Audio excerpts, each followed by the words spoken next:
guys, how's it going? So you read the title of the video. So what I want to do today is try to answer the question, why is my plant suffering right after I planted it?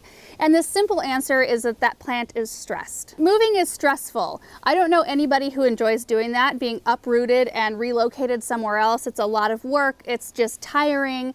A lot of times you can get sick in that process because you're just so wrung out. The same thing can happen to a plant. They can go through those same kind of stressors, and it might just take a little bit of time for them to adjust to their new spot. And it's not necessarily a dire situation, especially if you know what to look for. Maybe help your plant out before you put it in the ground, and some other things you can do after it's in the ground to help it get through some things like that.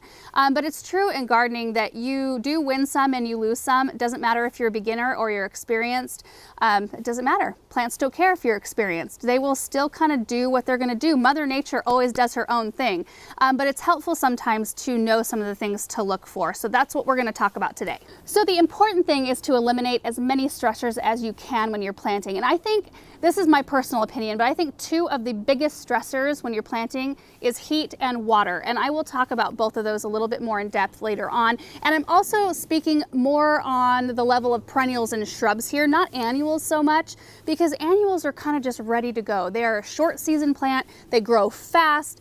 If you're having problems with your annuals, it's most likely that they are not in enough light, that they're getting improper water, or they might have an insect problem. So you might address one of those three things, but I'm talking more about like long-term plantings and things like trees and things you're putting in the ground and hoping to have live for years and years and years. So let's talk about a few of the things you can do to eliminate stressors to begin with. The first of which is to start with a healthy plant. And that's kind of obvious. When you're down at your garden center, look over your options, like really look them over. Look at the leaves. Make sure that they're the right color, that they're deep green or red or whatever it is, you know, that there's no scorch on them, that there's no insects on them. You might even think about tapping the can off the root ball and looking at that root ball. If it looks really dark and soggy and has kind of a smell, then you know that maybe it's waterlogged and you might have a hard time with that plant. Maybe skip that one. Or if it's excessively root bound, it may have been in that can for a really long time, so it might be starting out stressed. So just look at those things and pick the healthiest plant that you possibly can. Second is to plant in the spring or the fall if you possibly can. Now, I plant all year round. It's just because that's what I do. It's what I love to do, and I know it's what a lot of you love to do. If you can, though, try to keep it to spring and fall. Temperatures are much more agreeable for planting because it's cooler. Things can't shock as bad. They don't have that all those adverse things. Like a lot of times summer for us means a lot of wind and a lot of heat.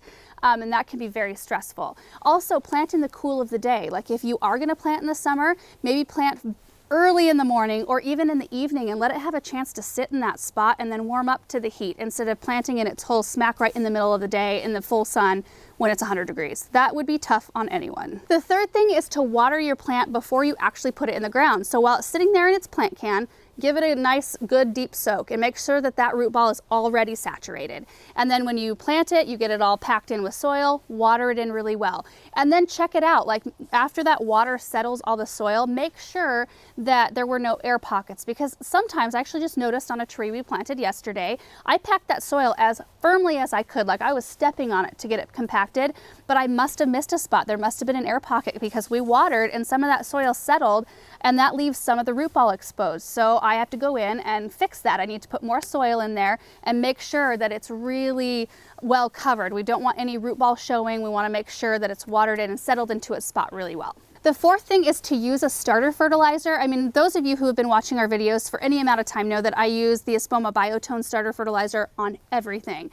And what that fertilizer is formulated specifically to do is build up a massive root system really fast. And that's all we're concerned with, especially the first year. I don't really care if it puts on a lot of leaf or bloom growth. I want it to create a really strong root system underneath, because that is the foundation for a healthy plant going forward. So I feel like using that Biotone has been really helpful. We've had really good results. And the fifth thing is just to continue to keep consistent water to your plant throughout that whole entire first year, especially during the hot months. Like all of our flower beds have drip system run throughout, so I know that my new plants are getting some water, but that's usually not enough for that newly planted whatever it is. Like if I put a hydrangea in the ground, it's not rooted in, but everything else in that flower bed is rooted in and doing great. I don't really need to run that drip system for very long to keep everything everything happy in that flower bed, but that newly planted hydrangea wants a lot more to get going. So I actually do need to drag my hose out, sometimes on a daily basis when it's 100+ degrees, to give that hydrangea a good drink.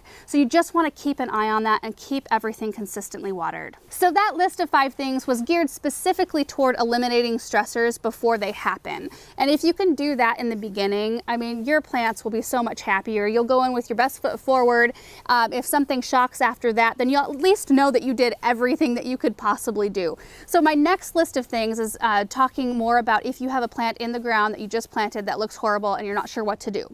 So here we go. Number 1 is to keep watering your plant consistently. And I know that was my last point in the last group of things I just talked about, but that's how important it is. You just need to be consistent with watering, and maybe you weren't in the beginning.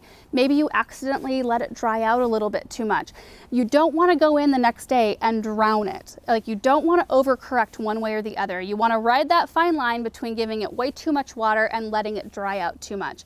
You just want good, even, consistent moisture.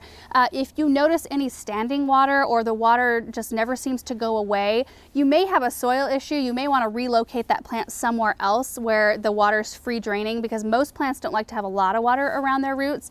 And I had that problem in our last garden. I had a really bad water problem spot, and I fought that spot so much, and I put a lot of plants in there and tried to force them to do well in that spot, and it's just not worth it. You want to put them somewhere where they're going to thrive and do really, really well. But the whole point is to keep watering them consistently. That whole first year is vital to get that right, especially when it's hot. That means usually checking on them every day, looking at that soil around the root ball. If it looks wet, don't water it. If it looks like it's drying out, give it a little bit of water, but don't drown it or let it dry out too much. Number 2 is to cut your plant back if it's appropriate. I'm not talking about trees or evergreens or large shrubs. I'm talking more about perennials, because, like, okay, so let's take a tree for example. I planted a linden tree this spring. It went through a really bad hailstorm, and so all of the hail ripped the leaves up, and then wherever there was rips, it burned, and then the whole leaf continued to burn because its whole system was disrupted, and it looks horrible. But I have not touched it. I just keep it well watered throughout this whole summer, and I'm hoping this fall it drops all of those damaged leaves, and then it can come back new and fresh next year. And that's sometimes what happens. The plant might shock, the leaves scorch, the blooms look horrible or whatever, and you might sacrifice a little bit of beauty that year.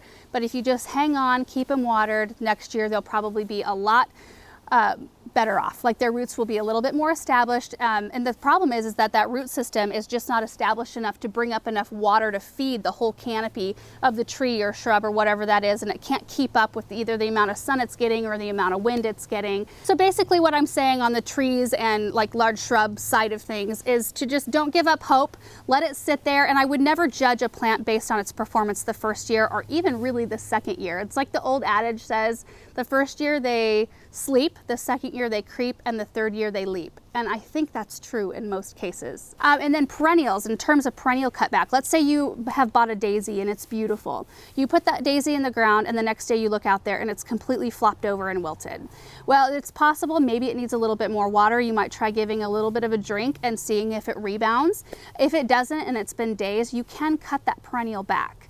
And that way the root system will stop sending energy into the top growth. It'll rather refocus that energy onto creating new roots and new growth. And in the end, it can be better for the plant. In fact, I think sometimes when you order some perennials online, they'll arrive sheared back. And you might think that you just got totally ripped off and it was a total misrepresentation from what you saw on the website, but it's actually better for the plant to have that. There's less shock on the plant from the whole shipping process.